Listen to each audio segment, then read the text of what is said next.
Fala galera que acompanha o Elite Oculta, eu sou o Fael Portinari e eu fiquei um tempinho aí sumido de aparecer nas lives galera. Mas hoje eu quero passar um recado bem importante para você que joga Free Fire. Eu quero pedir que vocês cliquem aqui no primeiro link da descrição e se inscrevam no canal do meu amigo Lucas Rezende. Ele é o editor aqui do Elite Oculta. Além do mais, ele merece, né galera? E pra quem joga Free Fire, ele vai estar sorteando codiguinho e gift card toda semana ao vivo nas lives. E isso só para quem for inscrito. Então não perca tempo. Cliquem aqui no primeiro link da descrição e inscreva no canal do meu amigo. Agora, vamos ao vídeo.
Olá! Sempre gostei muito de ouvir relatos de pessoas que já presenciaram algo sobrenatural. E nunca duvidei deste mundo misterioso, onde muitas coisas sem explicação acontecem. Porém, a minha vida foi tomada por eventos sobrenaturais que muitas pessoas duvidam. Bem, contarei aqui como tudo aconteceu. Boa noite, me chamo Thaís, e o relato que vou contar se passou comigo na cidade de Caxias do Sul, no final dos anos 80. Naquela época, eu tinha 19 anos, e havia acabado de conseguir um emprego em uma padaria no centro da cidade. E como em todas as manhãs, eu levantava às 4:30 da manhã para ir a tal padaria, pois precisava me arrumar e pegar o ônibus às 5:10, e assim eu chegava por volta de 5:30, que era o meu horário. Então, eu e os outros funcionários arrumávamos toda a padaria para abrir a mesma às 6 horas em ponto. Bem, foi em um dia normal que acordei 15 minutos antes do relógio despertar para levantar. Achei estranho, pois fui despertada por um som que jamais ouvi em minha casa. Era o som de um uivo altíssimo que vinha dos fundos da minha casa. Era como se um cão uivasse por 2 minutos contínuo até parar, e depois uivava novamente, promovendo aquele barulho. Aquilo despertou a minha curiosidade. Afinal, por que um cachorro uivaria no meu quintal àquela hora da madrugada, sendo que nem cachorro eu tinha na época? O meu irmão era pequeno na época, e naquele horário ele já estava no 10º sono. Levantei da minha cama, fui até a cozinha, pois de lá dava para ver o quintal pela porta dos fundos. Ninguém estava acordado, pois não havia nenhuma luz acesa. E lá fora ainda estava bem escuro, pois era inverno. Bem, eu moro no sul, e no inverno a tendência é do dia clarear mais tarde. E ainda era por volta de 4:20 da madrugada. Tentei então acender a luz da cozinha, ainda ouvindo aquele uivo vindo do fundo do meu quintal. Porém, não foi surpresa a luz não acender. Ela apenas piscava, mas não acendia totalmente. Bem, isso é até normal, pois eram aquelas lâmpadas compridas fluorescentes, e quando está muito frio, elas não acendem de primeira. E mesmo com a luz piscando, eu não conseguia identificar nada no fundo do meu quintal. Afinal, era um quintal grande. O estranho foi que no momento em que liguei a luz, os uivos pararam e tive a nítida impressão que algo subiu na árvore rapidamente e pulou para a casa do vizinho. A árvore ficava encostada no muro que dava para a casa do vizinho. E eu não pude ver nada, mas ouvi o barulho da árvore se balançando e de algo pesado subir no muro, e assim eu pude assimilar a situação. E como eu ainda estava sonolenta, resolvi voltar para a cama, e nem dei tanta importância depois que o barulho parou. Para minha surpresa, quando me deitei novamente, o barulho do uivo começou. Mas desta vez parecia vir da casa do vizinho. Ah não, daí já era demais. O meu sono já tinha dado adeus naquele momento. Resolvi não ligar para aquele uivo, pois aquilo deveria ter uma explicação bem lógica. E como já estava na hora de levantar, eu fui tomar banho e me arrumar para ir ao trabalho. Quando estava prestes a sair de casa para pegar o ônibus, resolvi ir até o quarto da minha mãe. Tentei acordá-la e perguntar se ela havia ouvido os uivos, sendo que ela não deu ouvidos e disse que o cachorro do vizinho que deveria estar uivando. Bem, tentei me convencer do mesmo. E quando fechei a porta de casa, olhei para a rua e tudo estava morto, como se o tempo tivesse parado e congelado. Naquele momento, não passava nenhum carro na rua, e as casas estavam todas com as luzes desligadas, e apenas um vento bem misterioso. Bem, não dei importância, pois ainda era madrugada, e só fui me importar com todos os acontecimentos quando algo enfatizou ainda mais aquela noite, a qual já estava muito estranha. Foi no momento em que eu passava embaixo de um poste de luz, a lâmpada apagou. Mas em 5 segundos depois, ela voltou ao normal. Naquele momento, a minha reação foi de olhar imediatamente para trás. E qual foi a minha surpresa quando olhei para a casa do vizinho que já estava a 3 casas atrás e vi um enorme cão negro em cima do muro. O cão era enorme e deveria ter o tamanho de uma pessoa. O vizinho não tinha um cão daquele porte. Se não me engano, ele tinha um pastor alemão. E foi quando veio aquele vento estranho e me arrepiou o corpo todo. Mas não havia ninguém atrás de mim. Afinal, a rua estava vazia. E não havia ninguém além de mim, a não ser aquela criatura em cima do muro. Fiquei muito assustada, e então eu me dei conta que aquilo não era do nosso mundo. E como se já não bastasse, aquela coisa veio me seguindo por cima do muro de casa em casa. E quando aquilo se aproximou um pouco mais, eu pude ver que a criatura me olhava com uma cara de ódio, mostrando os dentes e baba escorria entre eles. Com muito medo e confusa, eu comecei a correr até a parada de ônibus. E quando cheguei lá, virei de frente para a rua, e do outro lado dela estava a criatura em cima de um muro de uma casa muito mais à frente. Como isso era possível? Pois não tinha como aquele cão enorme passar por mim e eu não ter percebido. Para a minha sorte, havia uma rua cortando a rua que eu estava. Então, mesmo o caminho até a parada de ônibus ser mais longo por aquela rua, eu entrei nela, pois não queria passar por aquele cão. Continuei a correr, e quando finalmente achei que tinha me livrado daquela criatura, a mesma estava embaixo de uma árvore que fazia uma sombra escura naquela noite fatídica. Agora pasmem. Aquele enorme cão se pôs de pé feito uma pessoa, e ele andava na minha direção de uma forma corcunda e bem assustadora.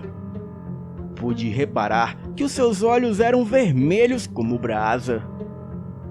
Eu estava imobilizada de tanto medo. As minhas pernas travaram e fiquei sem reação. Mas em um momento de desatenção, aquela criatura sumiu de onde estava. E segundos depois, foi como se tudo voltasse ao normal.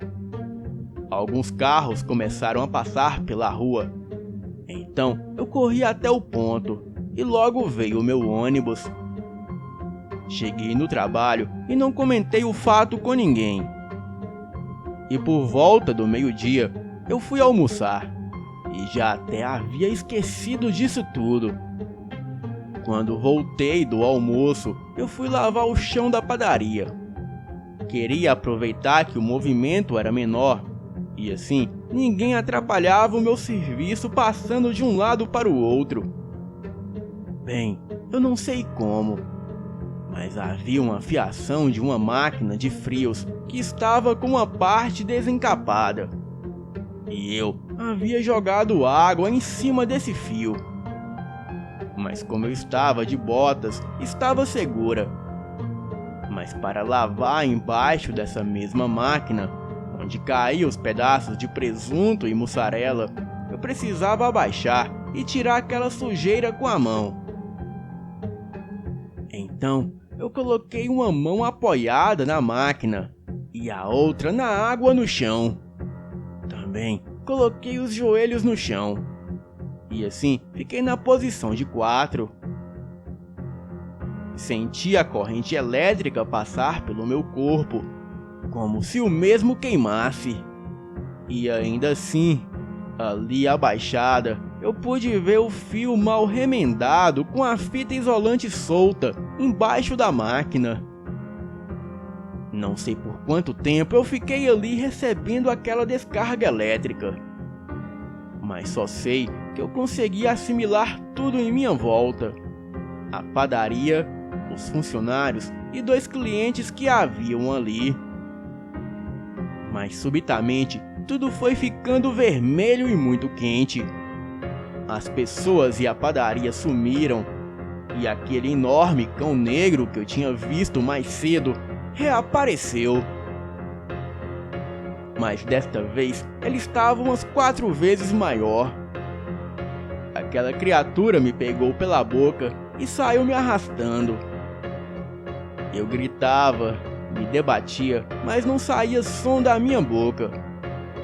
E foi quando eu pude ver que a criatura me arrastava para onde estavam várias outras pessoas sendo atormentadas. Um enorme portão havia se aberto. A criatura me arrastava e me chacoalhava com a boca quando eu tentava resistir. E assim que aquilo me arrastou depois do portão, já dentro daquele lugar todo vermelho, tomado por chamas, eu senti uma dor insuportável. Sentia todo o meu corpo se queimando de dentro para fora. E não conseguia gritar, pois a minha voz não saía. Porém, eu escutava gritos agoniantes de outras pessoas que estavam ali. Eram muitas lamentações e gritos de dor e desespero. Os meus olhos queimavam, mas do pouco que eu enxergava, eu via 4 silhuetas negras que possuíam rabo, chifres e patas de bode. Um deles tinha a cara de boi, mas andava como uma pessoa. O outro tinha a cara de um bode. E o terceiro, que vinha mais atrás, tinha as feições femininas. E o que estava ao lado dele tinha a cabeça parecida com a cabeça de um coelho. Esses dois últimos seguravam tridentes em suas mãos. E quando vieram na minha direção, eu sabia que aquilo não era coisa boa. Então, mesmo sentindo muita dor, eu comecei a gritar por Deus, pedindo a ajuda de Deus. E aos poucos, a minha voz foi saindo, e acordei no hospital gritando o nome de Deus. As enfermeiras que estavam ali me segurando logo me sedaram, e eu adormeci novamente. Mas desta vez eu não lembro de ter sonhado nada. Bem, me recuperei no dia seguinte e recebi a alta. E o que havia acontecido foi o seguinte: eu levei uma descarga elétrica muito forte, e quando o gerente da padaria desligou o relógio de luz, eu tive uma parada cardíaca. A minha sorte foi que o cliente que estava ali era médico e fez reanimação cardíaca em mim até a ambulância chegar e me levar para o hospital. Contei à minha mãe tudo o que aconteceu comigo quando eu estava em coma. E ela, muito preocupada, acreditou e acabou me levando em um terreiro de candomblé. Lá, a entidade revelou que a minha avó paterna havia me oferecido ao demônio quando eu era criança, e que aquele cão que eu havia visto era uma prenúncia de morte. Simbolizava que o guardião do inferno veio buscar minha alma. Ou seja, ele sabia que eu morreria aquele dia. A minha mãe então se lembrou que eu, até os meus 2 anos de idade, ficava na casa da minha avó.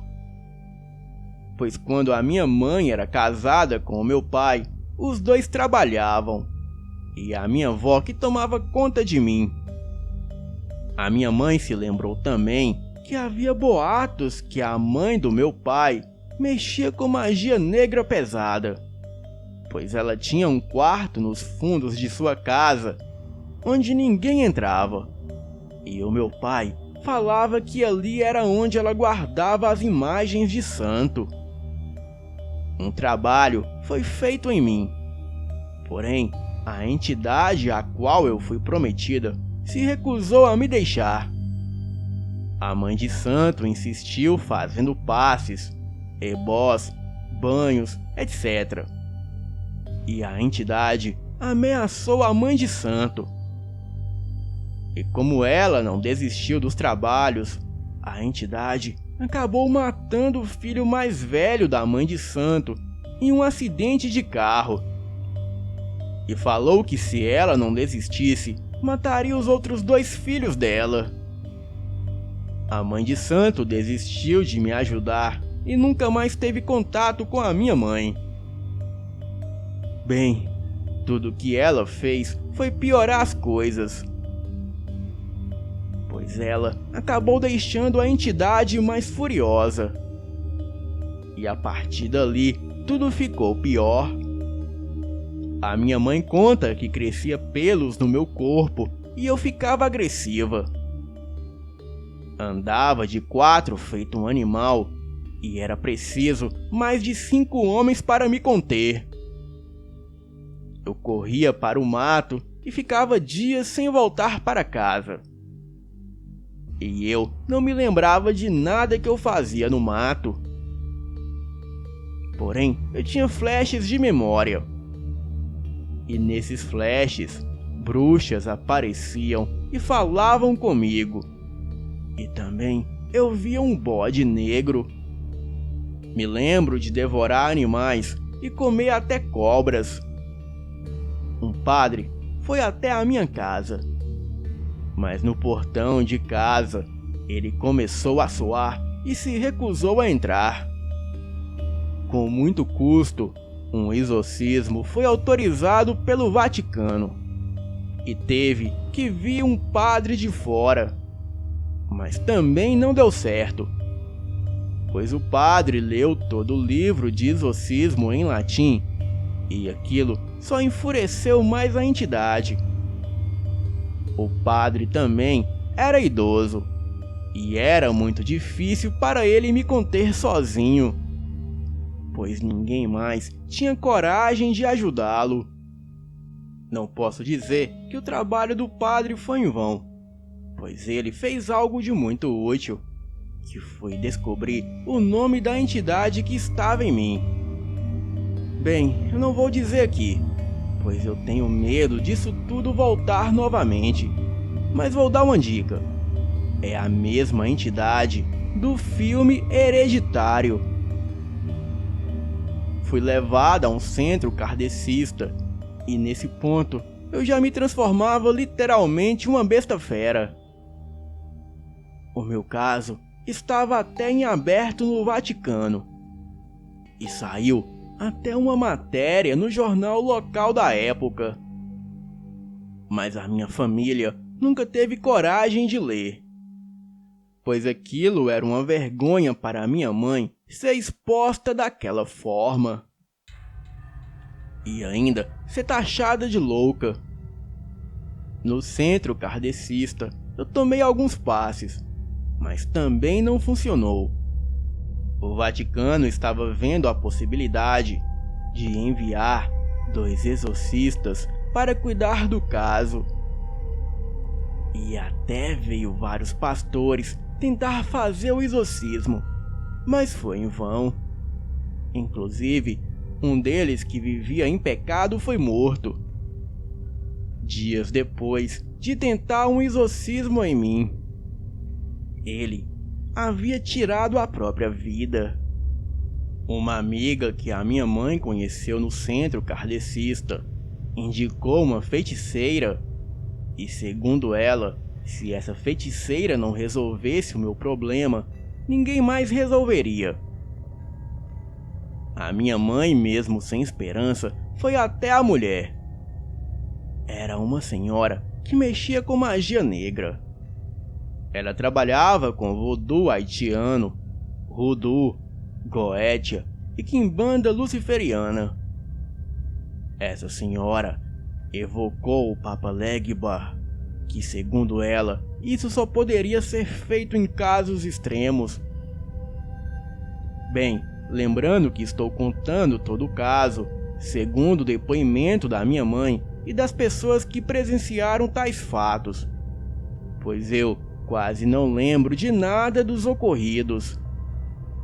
A feiticeira não chamou o Papa Legba para o corpo dela, pois ela não queria correr riscos. Para quem não sabe, o Papa Legba é uma entidade do voodoo haitiano. Então, a feiticeira chamou essa entidade para o corpo da minha mãe. E essa entidade foi extremamente rude com a feiticeira e até batia na cara dela. Chamava ela de piranha e outros palavrões que não vou mencionar aqui.